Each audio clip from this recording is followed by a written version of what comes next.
Aujourd'hui, le grand challenge, je pense, que ce soit en médias, en publicité ou même juste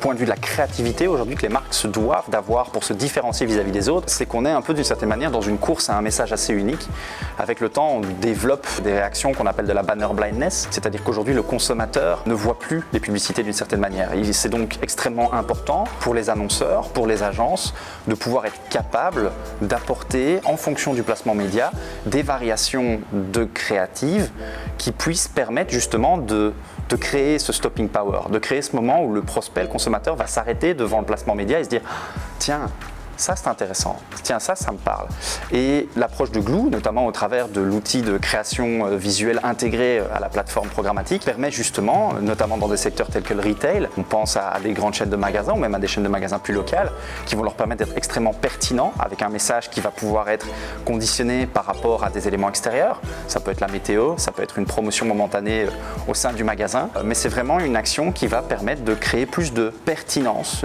d'une certaine manière, d'apporter une bien meilleure valeur ajoutée en fait au placement média que ce qui aurait pu être dans une approche peut-être un peu plus traditionnelle.